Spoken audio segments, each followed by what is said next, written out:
Welcome to Sajine Clarity, a space to explore our clarity journey from survival to authenticity. I'm Sajine, and here we dive into the raw truths of breaking free from the expectations we've grown up with, rediscovering our voices, and thriving after life's challenges. But this isn't just about my story, it's about life, from relationships and self-discovery to the messy, beautiful questions we all face. No topic is off limits here. So if you're ready to embrace courage, healing, and living life on your own terms, you're in the right place. Let's connect, let's grow.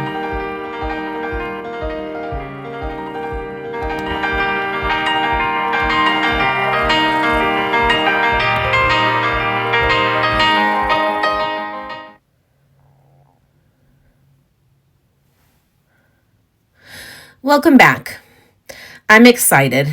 This is the time of year that everybody gets excited, right? Well, let's see what we have for today. This year, we're going to stop accepting the bare minimum and start choosing ourselves. Yes, it is important that we choose ourselves. Why? Because it's a brand new year. And yeah, we can say everybody starts something new and then a few weeks later it's gone. No, we're going to take baby steps. Those baby steps are going to help us. Why? 2025 asked a lot of us. Some of us survived emotional exhaustion, financial stress, burnout, betrayal, and systems that demanded everything while giving very little back. This episode is a reset. In this podcast, we talk about why accepting the bare minimum slowly erodes your self-worth, how boundaries protect your peace without turning you cold, what it looks like to thrive even before money, stability, or certainty arrive, how to observe toxicity without absorbing or reacting to it, and why choosing yourself first is not selfish, it's necessary. This episode is for anyone who is done surviving for others and ready to start living for themselves. I'm excited here to be able to speak to you guys because it was a tough year.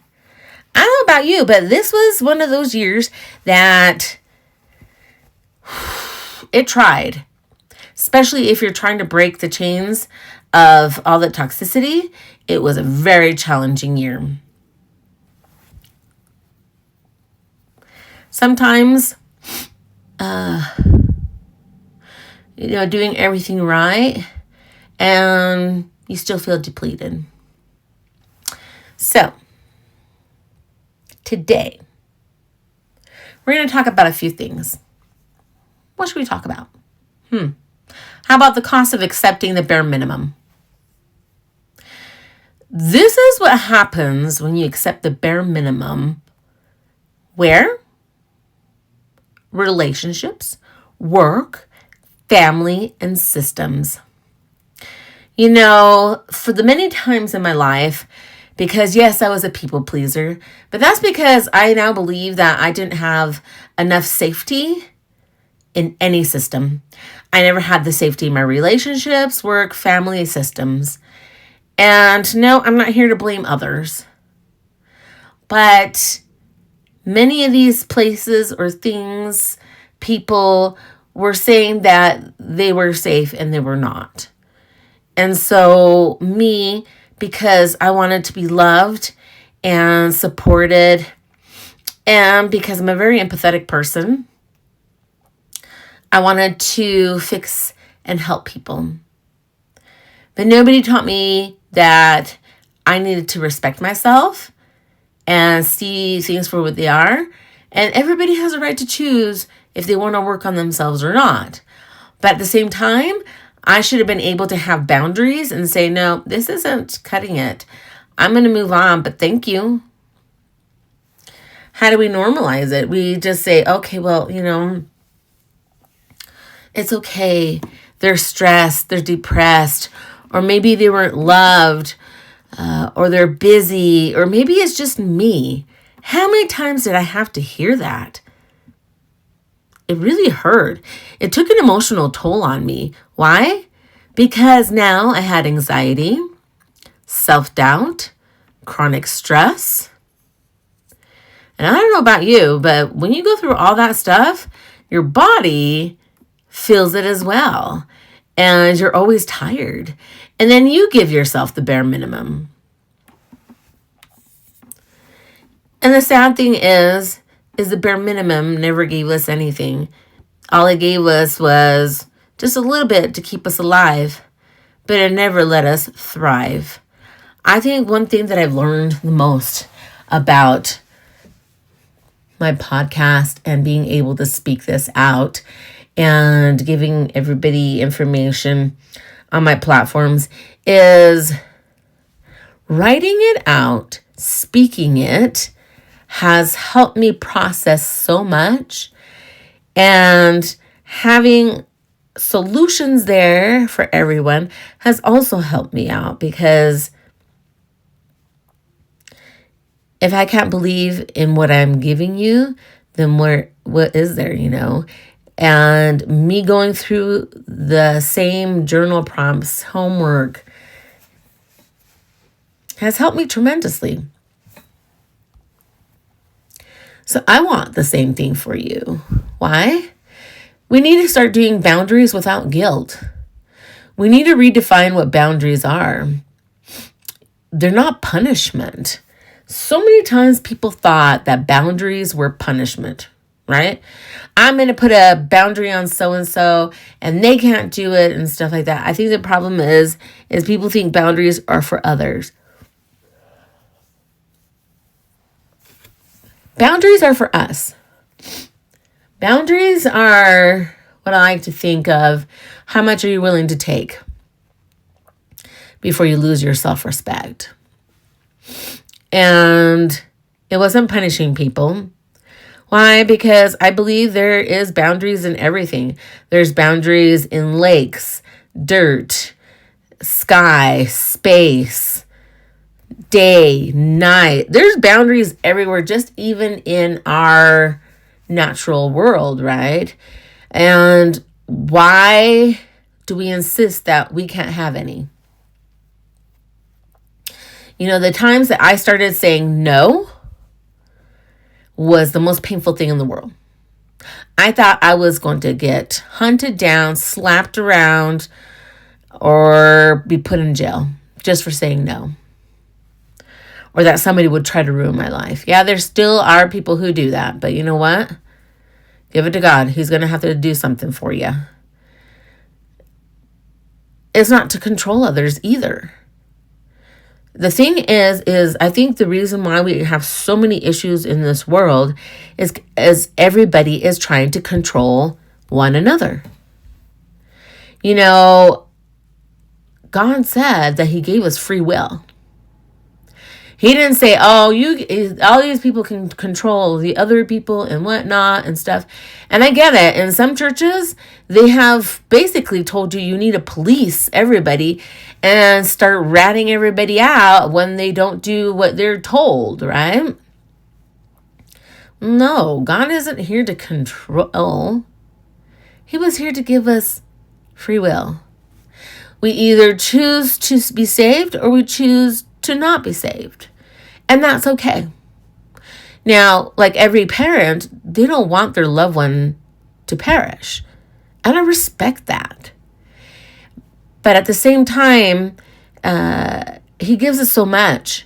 He says, if you need my help, I'm here. And if you still don't want my help, I'm still here. Just in case you decide to change your mind. But I'm not going to control you. Why? Because he also says, if you have made the decision that you don't want anything anymore, then you're free to go. The control there is for ourselves. How do I control my feelings, my emotions, my emotional intelligence, so I don't treat others the way that I'm being treated? Boundaries are not for revenge. I know some people might think it's revenge. Why? Because you've told somebody, hey, you know what? You can't talk to me that way. You can't body shame me. You can't disrespect me.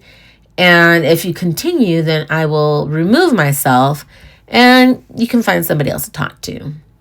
And then it happens. So what do? You remove yourself. And no, it's not revenge. You specifically said, please don't talk about me. It hurts my feelings. It hurts my soul. And it's not okay. And I believe that's important. The thing is, God also says, thou shalt not kill, right? And many times we come up with things saying, oh, killing is physical, right? No, it can be emotionally, spiritually. You can end up hurting someone, right? And no, I'm not here to keep you in a box and be panicked and everything like that. No, because I believe once you start understanding things, piecing things together in life, there is order and structure, and it helps you out. And guess what? If you mess up, that's okay. If the boundary is something that you say, you know what, it was just too harsh, even for me, then you reevaluate and you say, why did I go to that extreme? Is it helping me move and thrive, or is it not? That's the thing, is you get to choose what is best for you. Boundaries as self-consideration. Yeah, you got to it's something for you, And now that I express my boundaries, I actually feel more empowered. Not to be rude or disrespectful to others. No, I feel empowered for myself, because it's the first time in my life I'm advocating for myself and saying, no, this is not how I like to be treated. But guess what? I like to be treated this way. And if your goals are aligned with mine and we can coordinate and get along, then that's cool. And if it's something that you don't like and I don't like, then we can part ways. The thing is, what I love is to say, I agree to disagree. And that's okay. That doesn't mean anybody's bad or rude. I think that's the thing is we need to start respecting ourselves and others. Why do people push back when you change? Oh my goodness. You know how many times I had people saying, where's my little Sajine? Where is she? She used to be so sweet and kind. And then I was like, what do you mean? I was a child who was always fearing, who was quiet, shy, reserved, and took the least amount of space possible. How is that, my sweet Sajine? I'll never forget when my ex said, oh my gosh, you've changed. And I was like, what? I haven't changed. But now that I think about it, I think I was. Why? Because way back when, I decided to go on a journey of how to empower myself, be a better person. I was already working it. The thing is, I have no idea what, sociopathic narcissistic traits did to a person when they retaliated on somebody, meaning me. And they come at you like 100 different ways, and they're always attacking you, attack. And it's basically like you're in a war zone. And the thing is you love the individual, you don't understand what's going on. So you're trying to save the person who's attacking you, and at the same time, you're trying to get away without getting hurt, but it doesn't work. It just snowballs and becomes one big mess. Why? Because I started putting boundaries. And let's just say he hated them. And the things he said to me were brutal. I've never had an enemy. I've never had anybody come and try to attack me. And yet the person that said that they were there for me through thick and thin in marriage was the number one person who was coming at me and hurting me just because I decided to have boundaries and self-respect. You know, one thing I love is letting go of over-explaining. You know how many times I explained to multiple people, not just my ex, at work, at church, or even just around the neighborhood. I would try to over-explain everything and anything like I was some type of fugitive. Oh yeah, that's how they made me feel. And I got done. Why? Because after studying a lot, I found out that they're just happy and they laugh at you to see how you can over-explain something they already know is true. And they know that the lie they've been saying about you is wrong. And to me, I won't do that again. No. My word is, this is what it was done. I will not over-explain. I will not do anything like that because you already know. I won't do it. And no reaction is still a response. Oh my gosh, but be careful. I'm telling you, that one's a doozy. When I would stop responding and reacting, let's just say my ex came at me even stronger. He would do some horrible things just to get me to react. And I had to be strong. You know, the thing is, nobody's there to help you. It is your own marital home. And you cannot go anywhere because, number one, you don't have enough funds. 2, you have children. 3, they threaten you. If you leave, they're going to call the cops. Even though there is no divorce decree. So guess what? You're doing nothing wrong. Oh, yeah. Many times, I thought I was doing something wrong, and I found out no.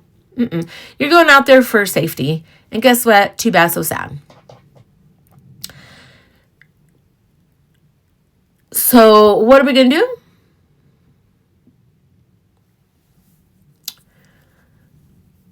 The thing is, I'll never forget something from Paddington Bear movie. I remember when he does a hard stare. I don't know if you remember that. He doesn't say one thing. He just has a hard stare. And it makes me laugh because it gets somebody to react. And what does he say? He says it that his aunt told him to do that when somebody has lost their manners, right? And to me, I didn't do the hard stare, but I would just do the plain stare, kind of like, what do you want me to do? And that just infuriated them. But as time goes by, they do go somewhere else. They go follow some other victim. I hate to say it that way, but that's what they're called. Victim, because why? I was a victim as well. Just keep going. You will make it. So how can we do this? How can we thrive without abundance yet? We have to normalize financial stress without shame. I think everybody in 2025 has felt it this time.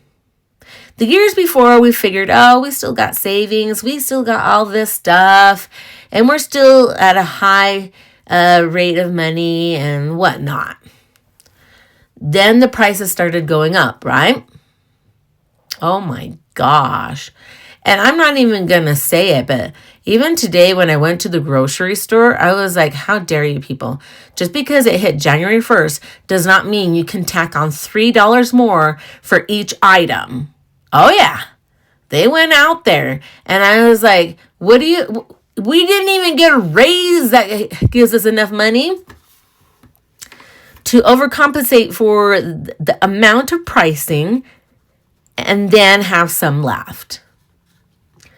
But you can't shame yourself. I think most of everybody is having a hard time just with basic necessities of life. And I don't think that's okay. And I'm not going to shame myself or shame others because it's not. I mean, to me, it is horrible what's going out there. And every time I've ever spoken to somebody, they're like, oh, that's just $3 or $4 more. What did you think? That I only had one source of bills? Like, if I have like 100 of them and it's $3 each, how much am I going to be paying, you know? And the thing is everything goes up. But guess what? We're going to learn to keep going. We're going to thrive. We're going to do this. Okay? Because I believe that you and I are important. We're going to get through this. We're going to have to get creative in what we do.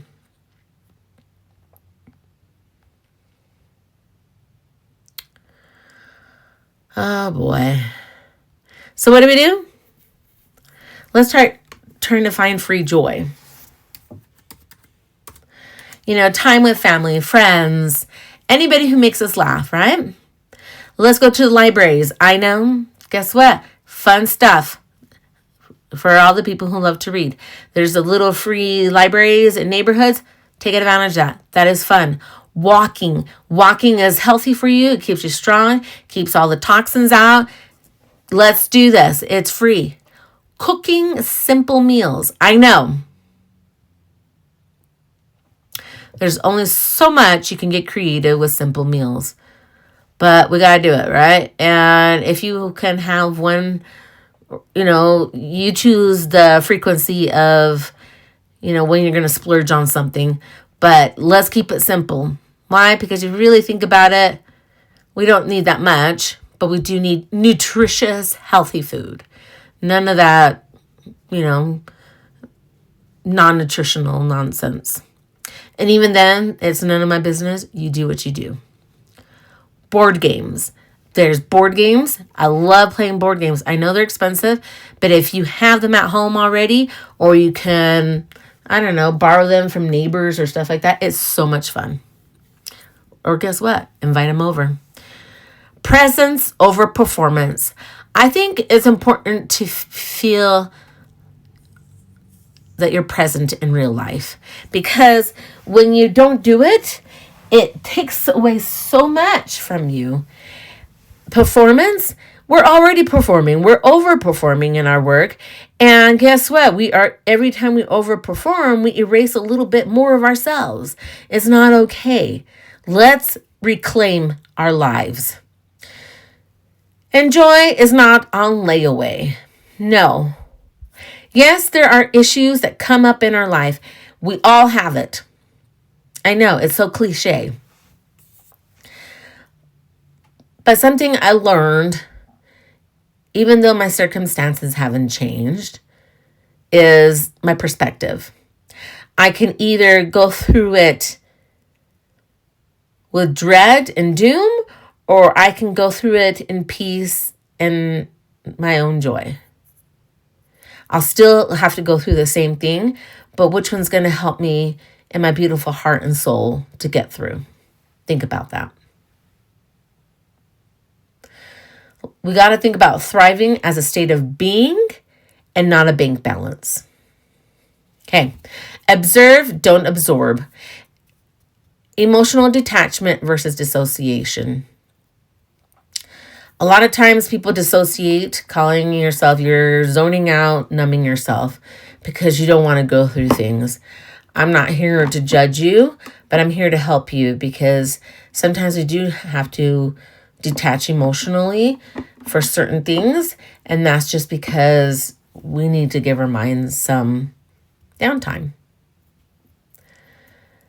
When we react, it gives fuel to toxicity, because now they have something to blame you and treat you horribly with.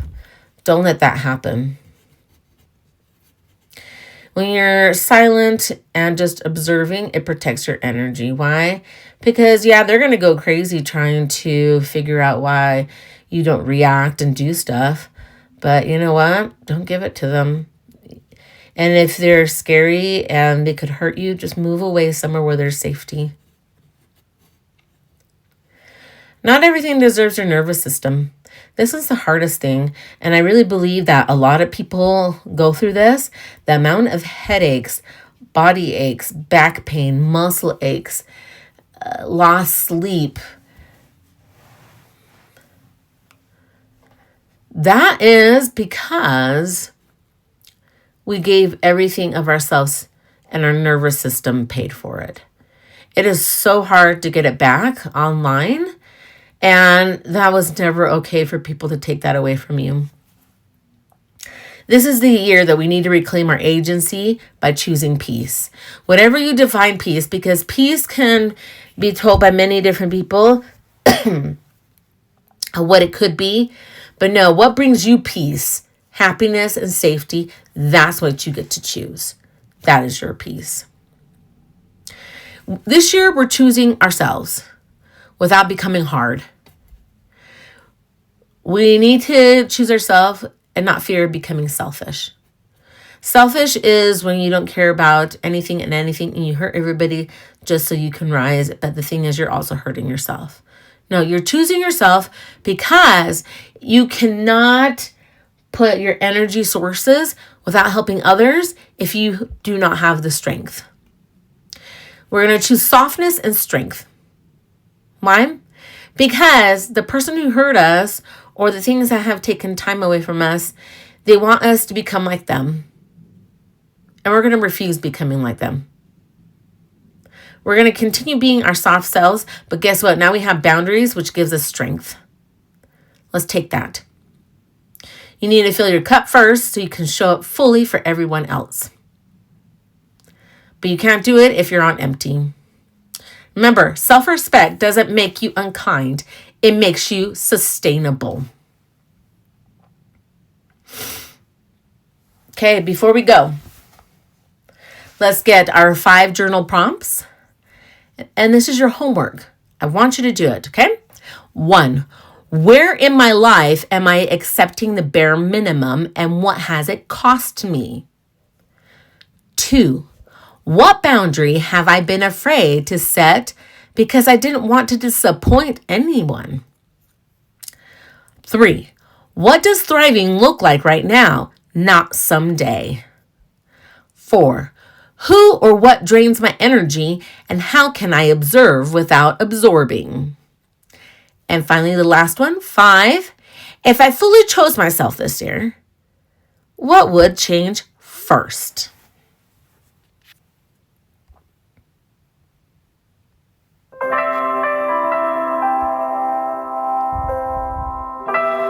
Now, my favorite part, our little mini guided meditation. So go ahead, sit down, rest.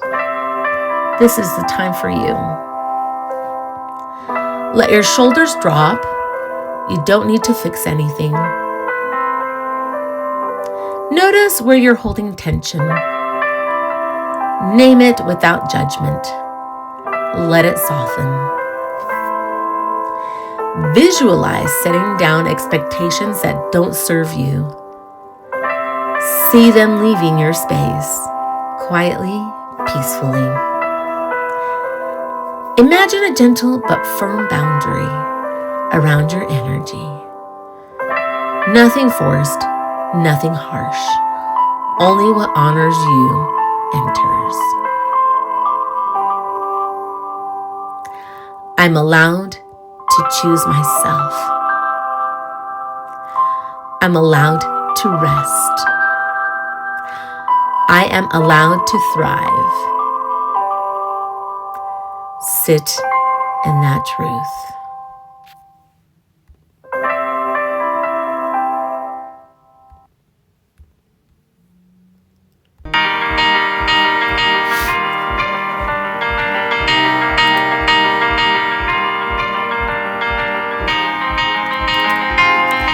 Now, me being so excited doing this, I forgot about my disclaimer. Remember, this podcast is for informational and inspirational purposes only. I'm not a licensed therapist, counselor, or medical professional, and the content shared here is a is based on personal experiences and insights. If you're facing